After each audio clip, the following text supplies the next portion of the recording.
nínú àṣà ìsìn gbígbé lárugẹ a ò gbẹ̀yìn. Eré ìdárayá lóríṣiríṣi.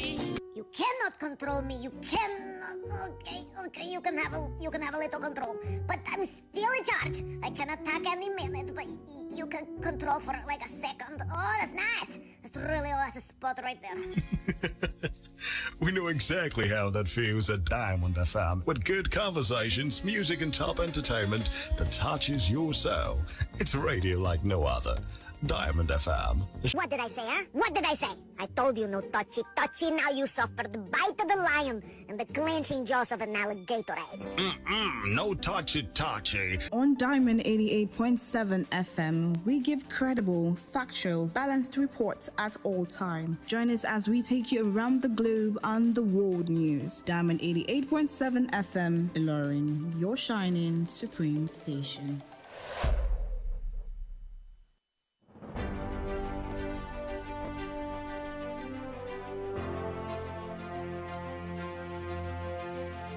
From the news desk at Diamond 88.7 FM Ilorin, this is news around the world.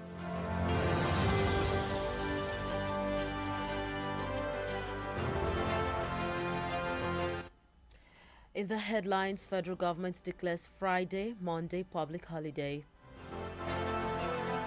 Buhari approves 320.3 billion naira intervention funds for public tertiary institutions. Kwara Assembly confirms Justice Abiodun Adebara as Chief Judge to screen Justice Abdul Lateef Kamaldeen as acting Grand Qadi tomorrow. On the foreign scene, UN nuclear chief holds talks with Russian officials.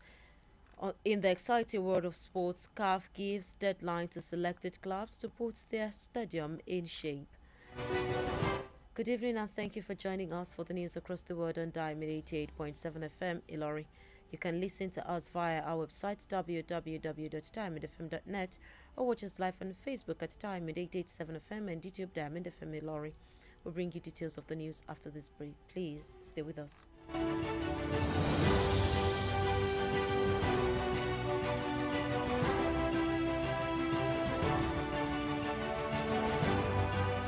Drug abuse affects both brain and behavior. It has multifaceted impacts on one's body, mind, and nervous system. However, you can avoid being addicted by giving zero tolerance to the use of drugs. Associate yourself with the right persons. Do not give in to peer pressure and learn to handle life's pressure rather than resorting to hard substances. Remember, Diamond 88.7 FM cares for your sound spirit and good health.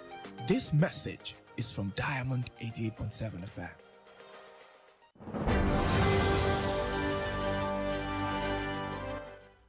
You're welcome back. Now the news in detail.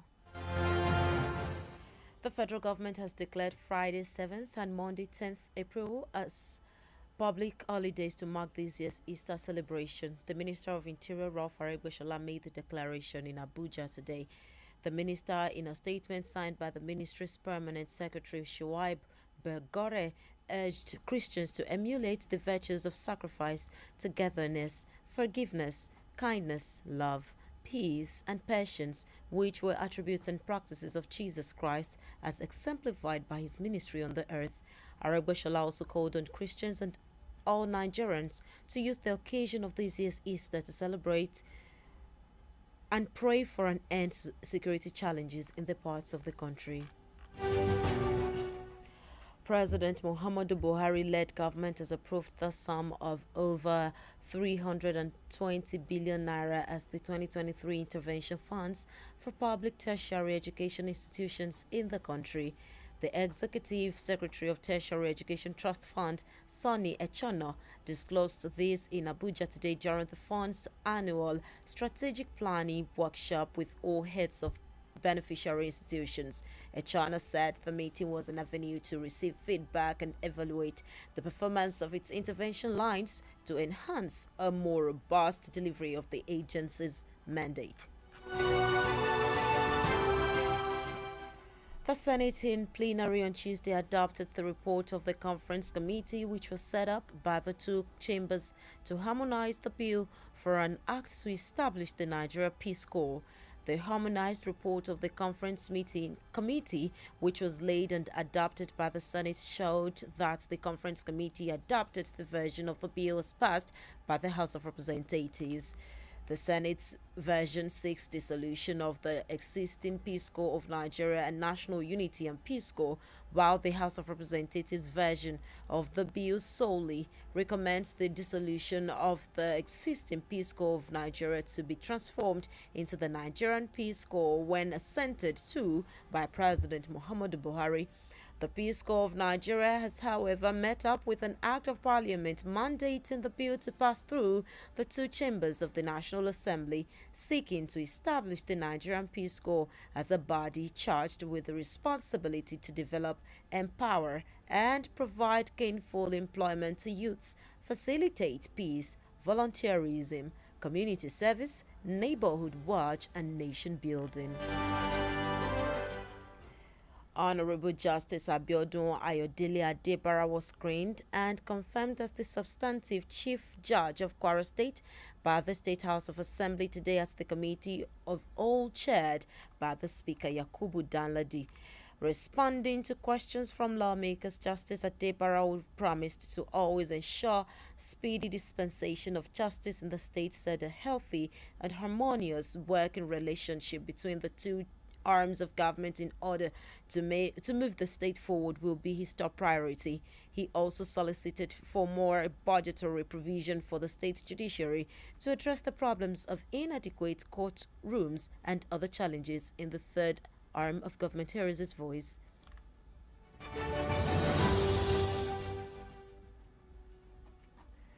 A correspondent also reported that the House confirms the appointments of Abubakar Abdullahi Uthman Oyedun Funke, Juliana Yusuf, Abdul Ganiu Aremu, and Abdul Gana Lukbada as chairman and members of Fiscal Responsibility Commission in the state. And I believe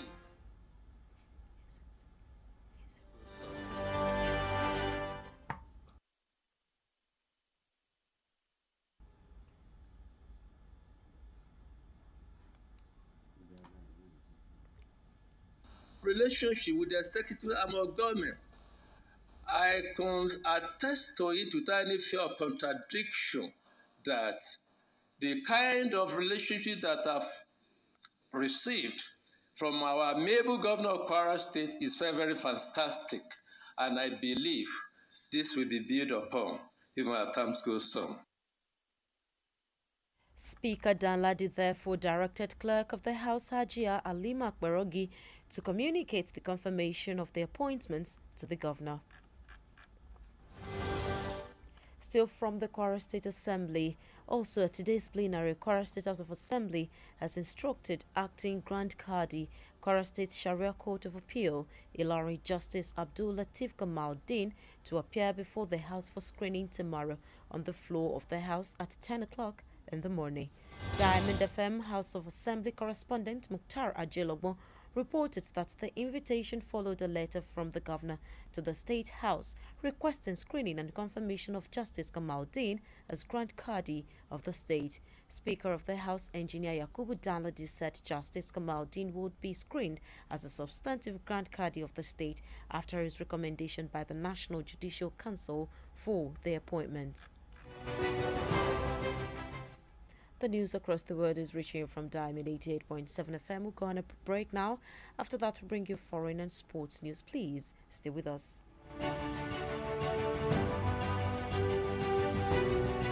Follow us on social media, Facebook, Twitter, and Instagram at Diamond 887 FM. Diamond FM, shining supreme.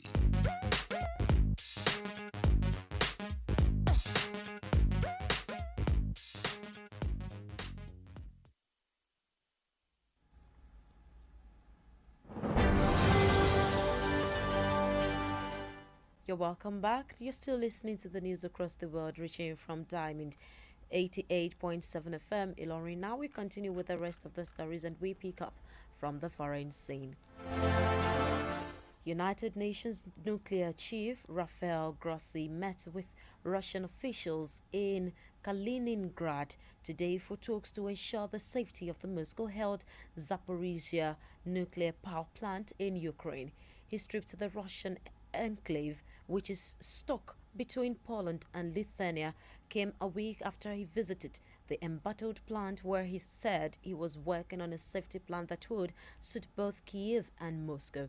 The Russian forces took control of the 6-reactor plant in southern Ukraine in March last year, days after Russian President Vladimir Putin sent troops across the border. Still on the foreign scene, South Africa's government has revoked a national state of disaster declared in February to manage a crippling electricity crisis. The state of disaster gave the government additional powers to respond to the crisis, including by permitting emergency procurement procedures with fewer bureaucratic delays and less oversight.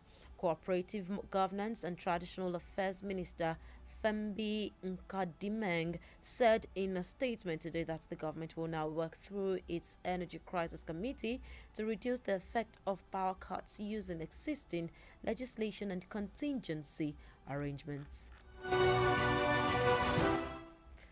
In sport, ahead of the maiden edition of the African Super League, Confederation of African Football (CAF) has instructed the selected clubs to put their stadium in shape before the stipulated time.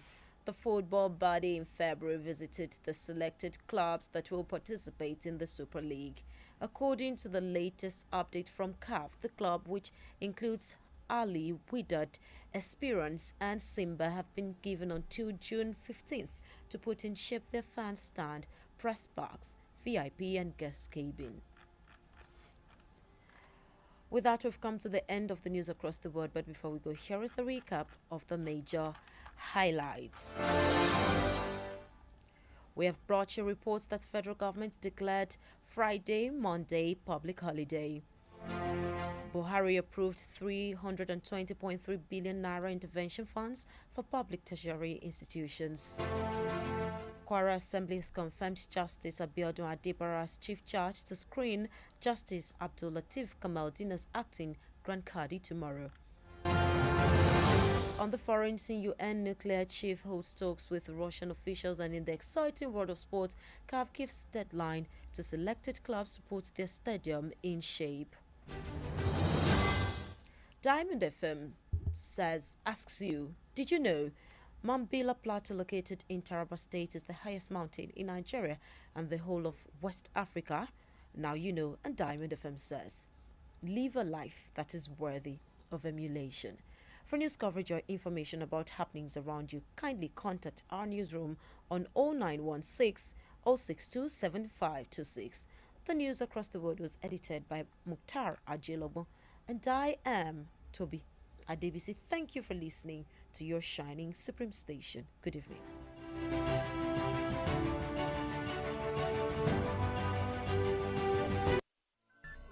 From news to sports, current affairs to entertainment, beautiful music, amazing programs, we got you all covered at Diamond 88.7 FM. rédíò ló dára láti máa gbọ́ Diamond FM ló dára jù rédíò ló dára láti máa gbọ́ sétí Diamond FM ló dára jù kápolówó ọjà káyé bù bá jẹ́ ìròyìn ẹ̀kúnrẹ́rẹ́ tí kò lẹ́gbẹ́ ètò lọ́tún àrà tí ó ṣe pàjẹ́ rárá Diamond FM ni ẹ máa gbọ́.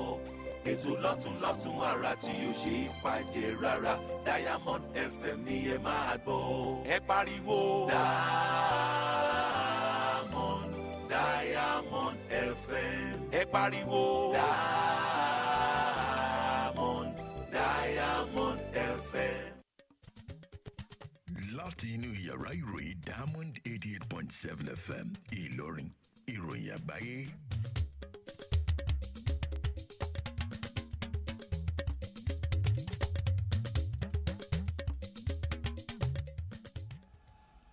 ẹ kú ìrọ̀lẹ́, ìròyìn àgbáyé rèé, ẹ gbọ́ kókó tó wà nínú ìròyìn.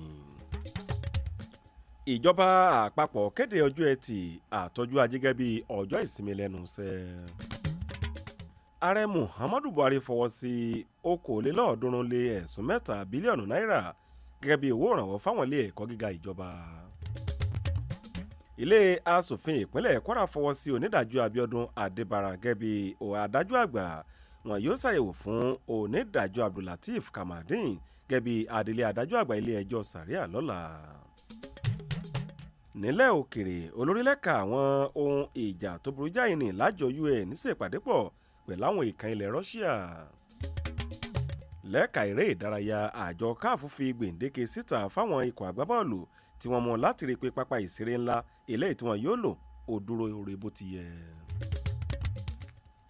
ẹ ṣeun fún bí ẹ ṣe ń tẹ́tí gbọ́ wa pẹ̀lú dídarapọ̀ mọ́ wa lórí ìròyìn àgbáyé láti iléeṣẹ́ Diamond FM Ìlọrin.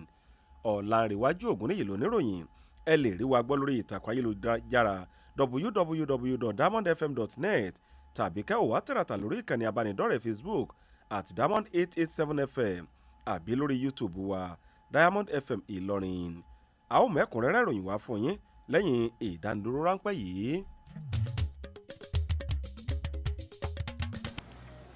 àwé eléyìí ò mú kí ni gbogbo eléyìí tó tún pọ̀pọ̀ ẹ báyìí náà. àlàyé mi ò yẹ kó o mọ̀ wípé ojú lásán ò ṣe é wakọ̀ lójú pópó tó bá ṣàǹkan sára. àwé àwọn tó ń retí rẹ nílé òsùn wọn ò wò bẹ́ẹ̀ ìwọ ń sàsùn péye omi àbàwọ̀ ràkọ̀ràkọ̀ òdọ́fun tìrín dalẹ̀ rú tí mójú ẹni ràn kókókó ló fi ń ṣàlejò okùn ó dẹnu tán ló bá ń da gbogbo inú àtọpọlọ rú gùdùgùdù a kì í mutí rìn lójú pópó nítorí àìṣedéédé ọpọlọ a máa pín ọkàn yẹlẹyẹlẹ ọkàn tí ò ṣù sójú kan kì í wakọ̀ gẹ́rẹ́gẹ́ lójú pópó má wakọ̀ bó o bá mutí bó o sì mutí ṣọ́ra láti má ṣe wakọ̀ rotí ẹ̀mí aya ọmọ àtàwọn ará ilé rẹ̀ àlọ́bọ̀ lélẹ́dùà yóò máa ṣe ìrìn àjò wa o jẹ́ kí lílọ àti bíbọ̀ láyọ̀ rẹ̀ ó jẹ ọ́ lógún.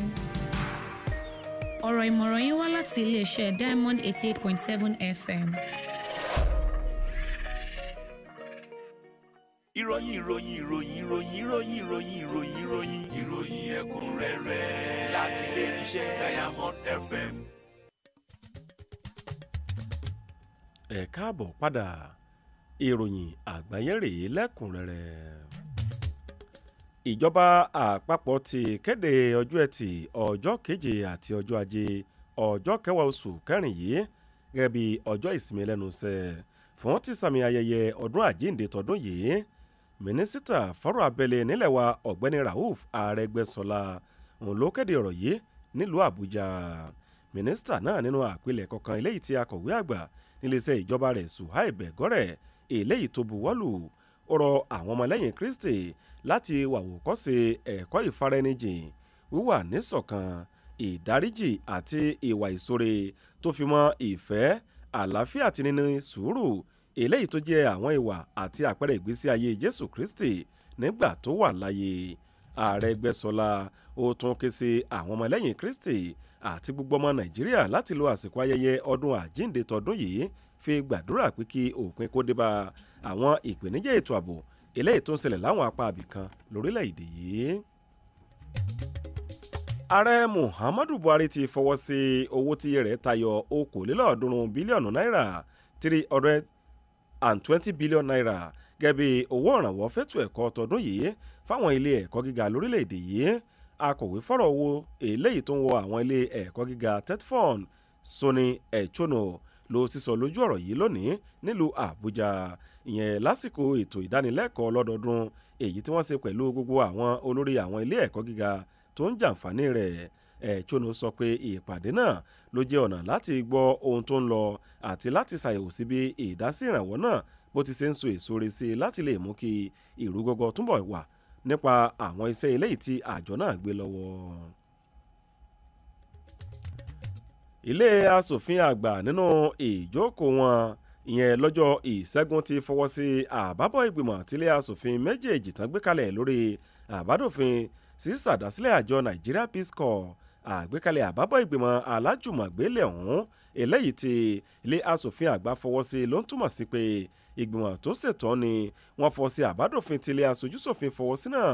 ilé asòfin àgbà ní tiwọn ni wọ́n ń pè fún títú ikọ̀ Peace Corps of Nigeria àti National Unity and Peace Corps ká eléyìí tó ti wà nílẹ̀ lọ́wọ́ nígbà tí ilé aṣojúṣòfin lọ́dọ̀ tiwọn lórí àbádòfin náà ń dábàá títò Peace Corps of Nigeria eléyìí tó ti wà nílẹ̀ ká sì ṣàtúntò rẹ̀ sí Nigeria Peace Corps nígbà tí ààrẹ Muhammadu Buhari tó bá ń buwọ́ lù ú àmọ́ ṣá o àjọ Peace Corps of Nigeria ni wọ́n ti ṣe ohun tó fi ń béèrè léyìí tó fi mú kí àbádòfin náà di kíkà fúngbà kejì nílé aṣòfin méjèèjì tó wà lókè ọ̀hún fún ṣíṣe àdásílẹ̀ àjọ náà eléyìí tí wọn yóò máa ṣe ọ̀kan òjọ̀kan iṣẹ́ bíi ìgbàgbára wọni iṣẹ́ ìdàgbàsókè pípèsè iṣẹ́ fáwọn ọ̀dọ́ rírí pàlàáfíà wà iṣẹ́ ṣíṣiṣẹ́ sìnlú àti bẹ́ẹ̀ bẹ́ẹ̀ lọ. Onídàájọ́ Ayọ̀délé Adébára ìyẹn Abíọ́dún nílé asòfin ìpínlẹ̀ Kwara ni wọ́n ti ṣàyẹ̀wò fún tí wọ́n sì ti jà lóǹtẹ̀ gẹ́gẹ́ bí adájọ́ àgbà ìpínlẹ̀ Kwara nínú ìgbìmọ̀ ilé asòfin náà tí abẹnugan ilé Yakubu Danladi tó darí nínú ìdáhùn ìbéèrè rẹ̀ látọ̀dọ̀ àwọn asòfin ọ̀hún. Onídàájọ́ Adébára tó ṣèlérí láti rí dájú pé ìdájọ́ òdodo tètè ń wáyé nípínlẹ̀ yìí ló tún sọ pé àjọṣepọ̀ tó dánmọ́rán ni yóò wà pẹ̀lú ṣíṣẹ́pọ̀ pẹ̀lú àwọn ẹ̀ka ìjọba méjì tó kù lójúnà láti lè tẹ ìpínlẹ̀ yìí síwájú. Ó tún pè fún gbígbọ́nwọ́ sí akotowó ètò ìṣúná fẹ́ka ètò ìdájọ́ lójúnà láti lè yanjú àwọn ìṣòro àwọn ìpèníjà tó ń kojú ẹ̀ka ìjọba náà.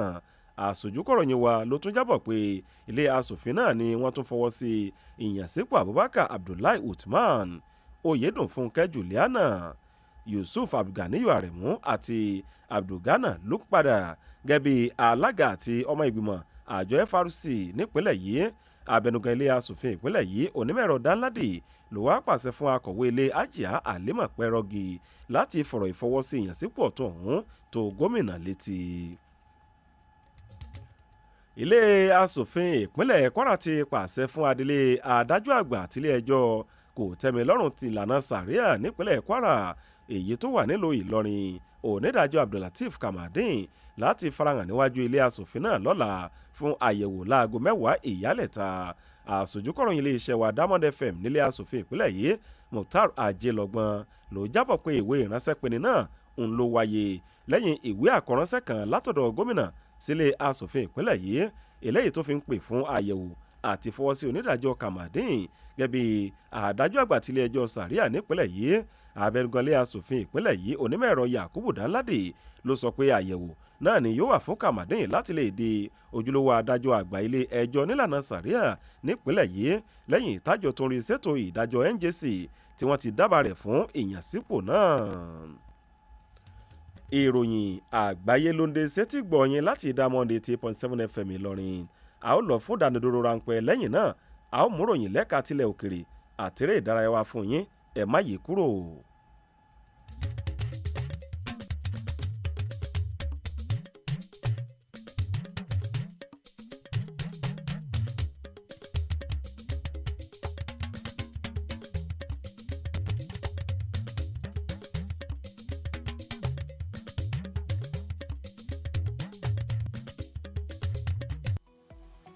ẹ darapọ̀ mọ́ wa ní ìtàkùn káyélujára wa ìtàkùn ìbádọ́rẹ̀ẹ́ Facebook ìtàkùn abẹ́yẹfò Twitter àti Instagram lórí Diamond 887 FM Diamond FM Shining Supreme.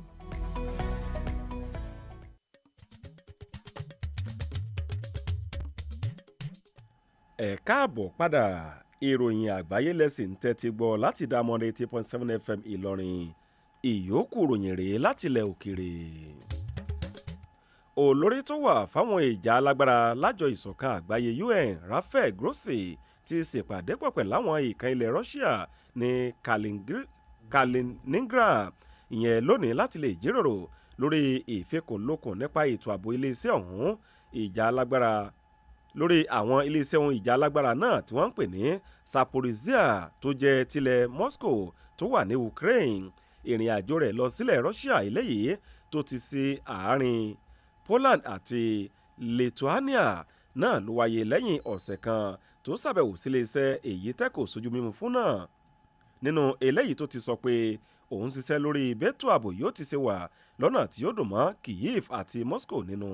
Ńṣe làwọn ọmọ ogun ilẹ̀ Russia gbàkóso ìdarí àwọn ilé iṣẹ́ bẹ́ẹ̀ 6 lẹ́kùn gúúsù Ukraine nínú oṣù kẹtọ̀ọ́dún tó lọ lẹ́yìn ọjọ́ díẹ̀ tí ààrẹ Vladimir Putin tó tó rán àwọn ọmọ ogun jáde lọ káàkiri ẹnu bodè.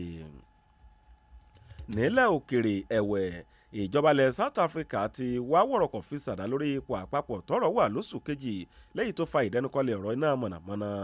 Ìṣẹ̀lẹ̀ yìí ló fún ilẹ̀ náà lágbára láti wá nǹkan sí ìṣẹ̀lẹ̀ ọ̀hún. Mínísítà fọ́rọ̀ lọ́balọ́ba àti àjọṣepọ̀ ìṣèjọba nílẹ̀ ọ̀hún Thembi Nkadimeng ló sọ nínú àpilẹ̀kọ kan lónìí pé ìjọba ni yóò ṣẹ́pọ̀ báyìí nípasẹ̀ ìgbìmọ̀ tó wà láti yanjú ìṣòro ọ̀rọ̀ iná ọba náà láti lè mú àdínkù bá ìpalára tọ́rọ̀ tó wà nílẹ̀ ọ̀hún tó ń kó bá ní. Ìròyìn lẹ́ka tèrè ìdárayá ṣáájú ìdíje àkọ́kọ́ irú rẹ̀ ti African Super League àjọ CAF ni wọ́n ti pàṣẹ fáwọn ikọ̀ àgbábọ́ọ̀lù èyí tí wọ́n ṣàyàn láti jẹ́ kí àwọn pápá ìṣeré ńlá wọn kó wà lọ́nà tó dúró re ṣáájú àsìkò tí wọ́n mú àjọ torí sọ̀rọ̀ bọ́ọ̀lù aláfẹsẹ̀gbá ọ̀hún nínú oṣù kejì ni wọ́n ṣàbẹ̀wò sáwọn ikọ̀ àgbábọ́ọ̀lù tí wọ́n yóò kópa nínú ìdíje Super League náà.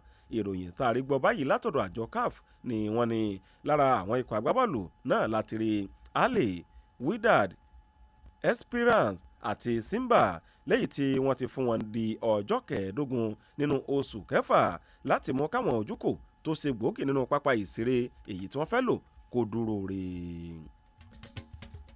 Kò ní jù báyìí lọ nínú ìròyìn àgbáyé láti Diamond 88.7 FM ṣùgbọ́n ká tó máa lọ kókó tá a mẹ́nubà rí lẹ́ẹ̀kan sí i. Ìjọba àpapọ̀ kéde ọjọ́ ẹtì àtọjú ajé gẹ́gẹ́ bí ọjọ́ ìsinmi lẹ́nu iṣẹ́.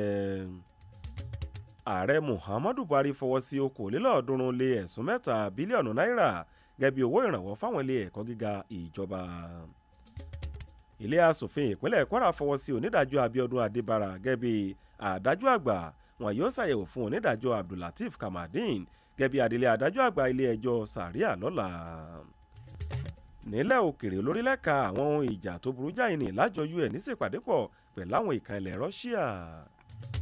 Lẹ́ka eré ìdárayá àjọ CAF fi gbèǹdéke síta fáwọn ikọ̀ àgbábọ́ọ̀lù èyí tí wọ́n mú láti rí pé pápá ìṣeré ńlá wọn dúró re gẹ́gẹ́ bó ti yẹ kó wà. Kí n tó máa lọ ǹjẹ́ ẹ jẹ́ mọ̀ pé Mambila Plateau tó wà nípínlẹ̀ Taraba ló jẹ́ òkè tó ga jùlọ nílẹ̀ Nàìjíríà àti ní gbogbo ẹkùn ìwọ̀ oòrùn ilẹ̀ adúláwọ̀. Ọ̀rọ̀ iyebíye Diamond FM fún tòní rèé o máa gbé ìgbésí ayé tó ṣe é wà wòkọ́sì. Fún ìròyìn ohun tó bá ń ṣẹlẹ̀ lágbègbè yín ẹ kàn sí yàrá ìròyìn wa ní Diamond FM lórí ẹ̀rọ ìbánisọ̀rọ̀ 0916 062 7526 lẹ́ẹ̀kan sí 0916 062 7526. Mukhtar Ajélọ́gbọ́n ló ló tu ìròyìn náà. Ọ̀làǹrẹ̀wájú Ògúnníyì ló lórin.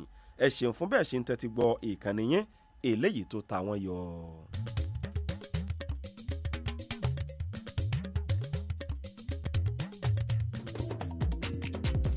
rédíò Diamond 88.7 FM láyé ń gbọ́ lásìkò tá a wà yìí o torí pé bíjí bá lógi bírin bá lurin ọ̀gá dójú kan bí ṣẹ̀kẹ̀rẹ̀ bá dún bá gbogbo bá dún ariwo jura wọn lọ Diamond FM yọ lókè bí òṣùmàrè àfidídán táwọn yọ ìròyìn àtìgbàdégbà tí ò lẹ́jà ń bá kàn nínú ìgbélárugẹ àṣà pẹ̀lú ẹwà èdè tó múnádóko àwọn alápàtẹ ìròyìn mákùtà ọ̀tún lára tiwa ẹ bá wa dòwò pọ̀ lónìí kẹ́ ẹ farasajé bíi ti ṣẹ́ṣẹ́ fún òpópónà yídì tuntun ìlú Ìlọrin la fi kalẹ̀ sí tá a ti ń sú bí èjì tá a ń rọ̀ bí òjò.